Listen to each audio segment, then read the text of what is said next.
Hello, this is Atul. In this class, we will learn about the power sharing. मतलब power sharing means होता है सत्ता की साझेदारी, राइट।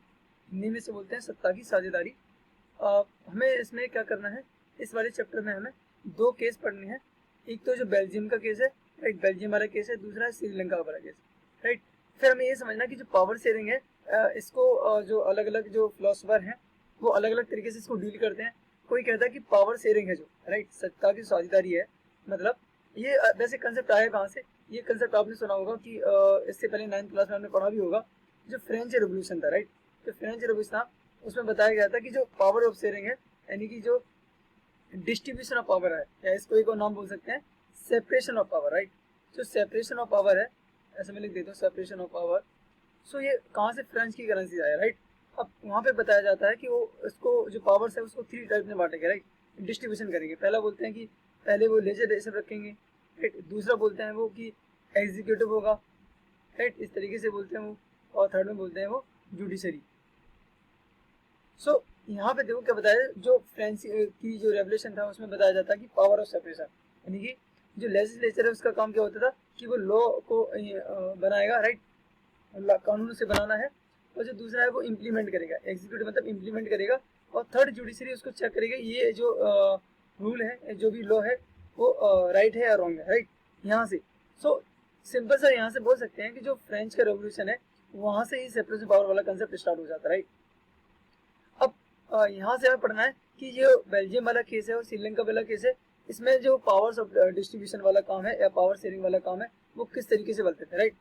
सो यहाँ पे क्या होगा, एक बट यहाँ पे इम्पोर्टेंट टर्म्स हैं जैसे कि एथनिक कंपोजिशन एंड एक और टर्म्स होगी यहाँ पे जिसे बोलेंगे मेजोरिटिज्म, राइट, मतलब बहुसंख्यकवाद। सो ये टर्म है क्या, इनका मीनिंग क्या है। सबसे पहले हम क्या करते हैं, एथनिक का टर्म समझ लेते हैं, what is the ethnic, right, जिससे ये चैप्टर मुझे समझने में आसानी होगी। फिर हम आसानी से बेल्जियम के बारे में और श्रीलंका के बारे में आसानी समझ सकते हैं कि इसमें क्या हुआ। दरअसल यहाँ पे जो फिलोसफर हैं वो कुछ मैंने बताया था अभी कि जो फिलोसफर हैं वो कुछ मानते हैं कि पावर शेयरिंग सही होती है। कुछ फिलोसफर ऐसे होते हैं वो कहते हैं नहीं, पावर शेयरिंग गलत है, राइट। सो मैं एग्जांपल के थ्रू बताता हूँ। जैसे मान लो कोई एक फैमिली है एक, राइट, उसमें कुछ मेंबर्स हैं। जैसे मान लो कि एक 1 मेंबर्स है, एक 2 है, एक 3 है, ऐसे नाम मैंने दे दिया, 3 मेंबर्स हैं। वो कह रहा है सबके पास इक्वली पावर हो जाए, मतलब एक के पास भी इक्वल पावर है, बी के जितनी, 2 के जितनी और 3 की जितनी, राइट। अब और जो ए के पास पावर है वही सबके पास पावर है, राइट। तो क्या एक की बात ये मानेगा? नहीं, ये कहेगा नहीं, मैं एक की बात क्यों मानूंगा। ये कहेगा ऐसा काम करना है, नहीं अगर मैं नहीं करना, क्योंकि पावर दोनों का इक्वल है, हम ऐसा कोई भी नहीं दिखा सकते हैं। तो कुछ फिलोसफर है वो इसी को मानते हैं, नहीं नहीं, सबके पास जो पावर्स है वो इक्वल नहीं होना चाहिए, या पावर्स का डिस्ट्रीब्यूशन नहीं होना चाहिए, सारी पावर एक हाथ में रहनी चाहिए। इस तरीके से हम वो कहते हैं कि यहाँ पे जो फिर जो लड़ाई होते हैं, जो दंगे होते हैं, या फिर जो बहुत सारी चीजें चलती रहती हैं वो नहीं होंगे, राइट। कुछ लोग ऐसे कहते हैं कि अगर किसी एक के ही पास ज्यादा पावर होगी तो वो सारी पावर्स का यूज करेगा, वो गलत तरीके से यूज कर सकता है। मान लो एक को कहीं जाने नहीं देगा, उसे जरूरी काम है तब भी। 2 को कुछ करने नहीं देगा, यहाँ पे है ना, कुछ भी नहीं करने दे रहा है, और मतलब अपने पावर का गलत यूज करेगा, मिस यूज करेगा, राइट। सो वो कहता है कि नहीं नहीं, ऐसा होगा, होता रहेगा, तो एक ग्रुप तो बढ़ता रहेगा आगे से, दूसरा ग्रुप कभी बढ़ ही नहीं पाएगा, वो हमेशा नीचे चला जाता है, राइट। सो वो कहता है कि नहीं नहीं, कि पावर सेपरेशन जरूरी है, और एक कहते हैं पावर ऑफ सेपरेशन जरूरी नहीं है। अब यहाँ पे क्या सही है क्या गलत है, पहले हम चैप्टर को समझेंगे, फिर अपना कंक्लूजन निकालेंगे कि ये चीज सही थी या गलत थी, राइट। तो सबसे पहले हम पढ़ लेते हैं एथनिक। एथनिक क्या होता है, फिर इसके बाद पढ़ेंगे हम एथनिक कंपोजिशन क्या है, राइट, तभी ये चैप्टर हमें अच्छे समझ में आएगा।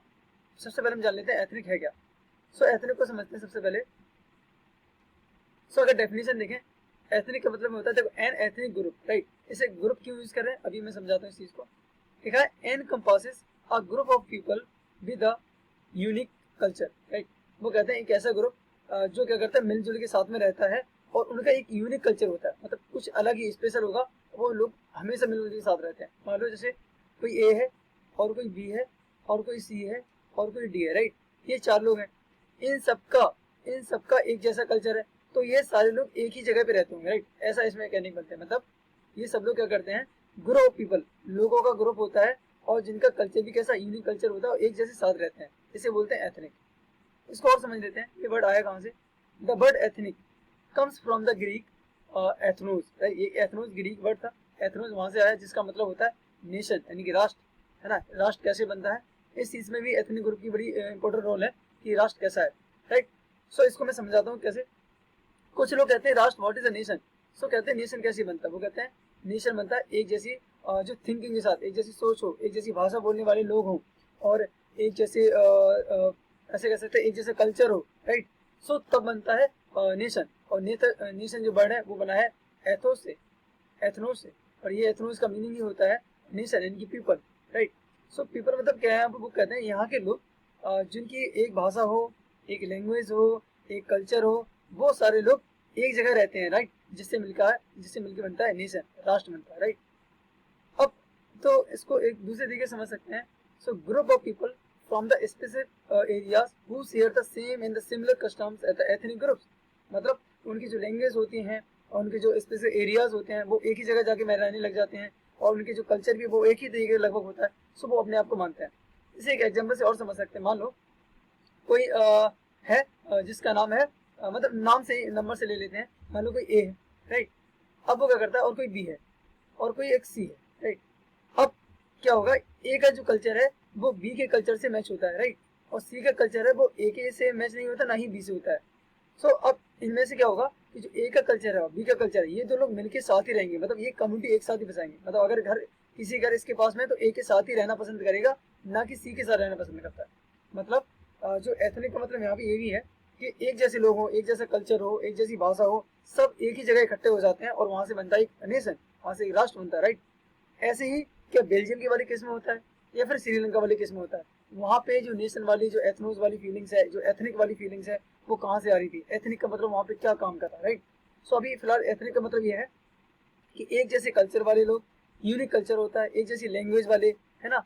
कुछ भी लोग जिनका यूनिक हो एक जैसा, राइट, वो लोग मिल के साथ रहेंगे। और उनमें वो चाहते हैं कि उनके साथ कोई दूसरा ना रहे, और उनकी जो पावर, उनके बीच में पावर और शेयरिंग कैसी हो। अगर उनके बीच में कोई दूसरा आ जाता है तो क्या उसमें क्या चेंजेस आने चाहिए, राइट। ये हमें यहाँ पे समझना है। सो एथनिक का मतलब ये था यहाँ पे, राइट, जो कि इस वाले चैप्टर के लिए बहुत जरूरी था, एथनिक का मतलब समझना। अब हम चलते हैं, दूसरा एक वर्ड है जिसे समझते हैं, जिसका मतलब होता है majoritarianism, right. What is the majoritarianism. So majoritarianism क्या होता है, ये देखो, ये एक इंपॉर्टेंट कंसेप्ट फिर से है। यहाँ पे लिखा है कि majoritarianism is often refer to as a majority. ये ज्यादातर मेजोरिटी को ही फॉलो करता है। रूल, मेजोरिटी रूल मतलब कि जैसे किसी विलेज में मान लो कोई विलेज है ए है, और जिसमें कि 100 लोग रहते हैं, राइट। मान लो 100 लोग रहते हैं। अगर यहाँ पे मान लो कि 80 या फिर 90% लोग हैं वो हिंदू हैं, राइट, हिंदू हैं। और जो दूसरा है उसमें 20% लोग मुस्लिम हैं। सो वो मानता है कि जो हिंदू हैं उनको ही रूल करना चाहिए, उनको ही पावर में रहना चाहिए, और उनको ही सारे उनके जो लॉज हैं, उनके कानून है, उनको ही मानने चाहिए। मतलब ये मेजोरिटी है, उनकी ही बात सुननी चाहिए। मेजोरिटिज्म ये कहता है, राइट। सो यहाँ पे कह रहा है refer as a majority rule which में refer to the majority class ruling over the minority. मतलब कहते हैं जो माइनॉरिटीज यानी 20% है, जो मुस्लिम होंगे, उन पे हमेशा ही मेजोरिटी को रूल करना चाहिए और किसी को रूल नहीं करना चाहिए। ऐसा इनका ही कंसेप्ट है जिसे बोलते हैं मेजोरिटिज्म, राइट, मतलब बहुसंख्यकवाद, राइट। वो क्या कहते हैं, while not referring the decision process called majority rule. इसे क्यों ना मेजोरिटी रूल कहना चाहिए, ऐसा कहते हैं वो लोग, राइट। अब इसको अब इससे ही समझ लो कि मतलब कोई भी ग्रुप है जिसकी जनसंख्या ज्यादा होती है, वो चाहते हैं कि उनका ही शासन चले, उनकी बात मानी जाए। या फिर मान लो कोई ऐसी लोग हैं जो एक ही तरह की लैंग्वेज बोलते हैं, वो मानते हैं कि मेरी ही लैंग्वेज सभी जगह बोली जाए और कोई भी दूसरी लैंग्वेज को ना बोले, और मेरी हर मतलब की जो डॉक्यूमेंट्स हैं, हर सारी चीजें, उनमें मेरी ही बात सुनी जाए या मेरी ही लैंग्वेज को लिखा जाए।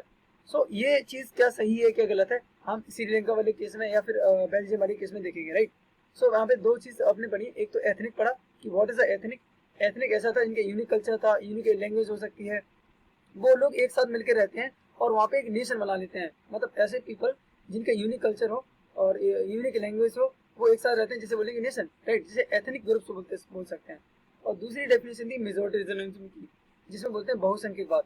मतलब वो लोग चाहते हैं कि अगर मेरी जनसंख्या ज्यादा है तो मेरी ही शासन चलेगा, मेरी ही लैंग्वेज बोली जाएगी, मेरा ही सब कुछ होगा, राइट। इसे बोलते हैं बहुसंख्यकवाद।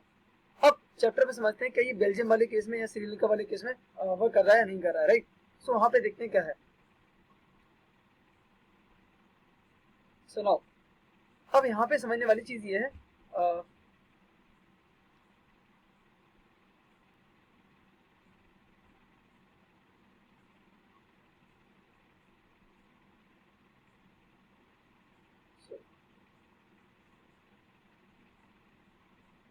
अब यहाँ पे क्या है, सो इस चीज को हम ध्यान से देखते हैं, यहाँ पे क्या चल रहा है, राइट। सो यहाँ पे देखो, अगर मैं बात करूँ श्रीलंका की, राइट, सो पहले सबसे पहले श्रीलंका को देख लेते हैं। श्रीलंका में जो ग्रीन कलर से दिखाया गया, राइट, जो ग्रीन कलर से दिखाया वो है सिंगला स्पीकर, मतलब Singla is nothing but language, एक लैंग्वेज है, एक सॉरी ये बोली है जिसे जो स्पीक करते हैं, राइट, स्पीक्स है, बोली है, भाषा मतलब वहाँ की बोलते हैं, जैसे सिंगली बोलते हैं, राइट, सिंगली। मतलब जो श्रीलंका है वहाँ पे लगभग क्या मतलब ऐसे बोल सकते हैं 74% जनरली क्या बोलते हैं, सिंगला ही भाषा बोलते हैं, राइट। अब सोचो यहाँ पे जो 70% लोग हैं, क्या ये मेजोरिटिज्म का रूल अपनाएंगे, क्या ये कहेंगे कि मेरी ही भाषा बोली जानी चाहिए या मेरी ही पावर यूज करनी चाहिए। सो यहाँ पे देखते हैं जो सिंगला है वो 74% है और जो तमिल है वो 18% है, राइट। अब इस तमिल में भी क्या केस है, दो केस है, राइट। एक तो वहाँ की खुद वाली तमिल है, मतलब की जो श्रीलंकाई तमिल है, और दूसरा है इंडियन तमिल। इंडियन तमिल मतलब वो लोग जो हमारे यहाँ जो कॉलोनाइज पीरियड था, अंग्रेज वाले लोग थे, वो उस टाइम से हमारे यहाँ जो पूर्वज थे वो वहाँ पे काम करने के लिए गए थे, सो वहाँ पे कुछ लोग वहीं पे रह गए हैं, राइट, जिसे बोलते हैं इंडियन तमिल, जो तमिलनाडु से चले गए थे, राइट। और दूसरे हैं जो श्रीलंका के खुद से हैं। सो 13% है वो श्रीलंकाई है और जो रिमेनिंग बचे हैं वो लगभग इंडियन तमिल है। और जो लगभग 7% जो बचे हैं वो कैसे हैं, क्रिश्चियन है। वो क्रिश्चियन है, वो क्या करते हैं, वो दोनों भाषा बोलते हैं, तमिल भी बोलते हैं और सिंगला भी बोलते हैं। और जो 18% तमिल है वो जनरली क्या बोलते हैं, तमिल लैंग्वेज बोलते हैं, राइट। सो ये चीज तो इसके बारे में हो गया। दूसरा बात करते हैं बेल्जियम की। बेल्जियम में क्या क्या चल रहा है, बेल्जियम में जो लगभग एक जो वहाँ के डच हैं वो लगभग डच जो लैंग्वेज है वो 59% बोलते हैं। जो 40% है वो क्या करते हैं यहाँ पे, फ्रेंच बोलते हैं, और 1% है वो जर्मन बोलते हैं, राइट। यहाँ पे क्या चल रहा है, और जो इसकी कैपिटल है जो जिसे बोलते हैं ब्रुसेल्स, यहाँ पे क्या है, लेकिन कैपिटल में क्या होगा कि लगभग 80% लोग बोलते हैं फ्रेंच। यहाँ पे ये गलत लिखा हुआ है, 40 नहीं है, 80 होना चाहिए, राइट। सो 80% यहाँ पे बोलते हैं फ्रेंच बोलते हैं, और जो 20% है वो बोलते हैं डच। सो देखो यहाँ पे केस क्या चल रहा है कि इस अगर मैं बेल्जियम वाले केस में बताऊं, सो पहले तो देखो 59% है जो बोल रहे हैं डच पूरे ओवरऑल देखा जाए, और 40% बोल रहे हैं फ्रेंच, 1% बोल रहे हैं यहाँ पे जर्मन, राइट, जर्मन बोल रहे हैं। अब जब जर्मन बोल रहे हैं और लेकिन जब इसकी कैपिटल की बात की जाए तो कैपिटल में 80% फ्रेंच बोल रहे हैं और 20% बोल रहे हैं डच। अब देखो मतलब कैपिटल में राज किसका होगा, फ्रेंच वालों का। और फ्रेंच देखो, लेकिन यहाँ पे देखो फ्रेंच पॉपुलेशन में तो कम है, पॉपुलेशन की कम है, बट वो रिच है, अमीर है, उनकी वो चाहते हैं कि मेरी पावर यूज की जाए। सो वो जो ब्रुसेल्स वाले केस में क्या हुआ कि उसकी कैपिटल है जो, वहाँ पे लोग फ्रेंच लोग कह रहे हैं कि मेरी पावर मानी जाए, बट उनकी रियल में पॉपुलेशन कम है। सो यहाँ पे एक जनरल से एक प्रॉब्लम हो जाती है कि अब क्या किया जाए। सो यहाँ के जो बेल्जियम वाले लोगों को वो किस तरीके से डील करते हैं पावर ऑफ शेयरिंग को, वो किस तरीके से यहाँ पे यूज करेंगे, और जो श्रीलंका वाले होंगे, राइट, श्रीलंका वाले किस तरीके से इसको डील करते हैं। सो नेक्स्ट वीडियो में यही समझेंगे कि इसको हमें किस तरीके से हमें समझना। अभी फिलहाल इतना समझो कि जो श्रीलंका है उसमें 18% लोग हैं तमिल बोलते हैं, और जो 74% है वो सिंगला बोलते हैं, और 7% जो क्रिश्चियन है वो तमिल एंड सिंगला दोनों बोलते हैं। यहाँ पे क्या है, बेल्जियम वाले केस में 59% है जो कि डच बोलते हैं, और 40% जो कि फ्रेंच बोलते हैं, और 1% है जो जर्मन बोलते हैं। लेकिन इसकी कैपिटल में, इसकी जो कैपिटल है, कैपिटल में लगभग 80% जो फ्रेंच बोलते हैं और जो 20% है वो डच बोलते हैं, राइट। यहाँ पे डच की देखो कम है और यहाँ पे डच एकदम से डबल हो जाते हैं, मतलब 80%। सो ये चाहते हैं कि जो कैपिटल है उसमें मेरी पावर चले, सारा सब कुछ मेरा चले। और यहाँ पे ये कह रहे हैं, यहाँ पे देखो डच कहते हैं ऐसा नहीं होगा बिल्कुल, क्योंकि यहाँ पे डच की पावर ज्यादा है, राइट। सो इसमें यहाँ पे प्रॉब्लम नहीं क्रिएशन होंगी जो हम की नेक्स्ट वीडियो में देख लेंगे। ठीक है, अगर कोई आपको डाउट है तो मुझे बताना।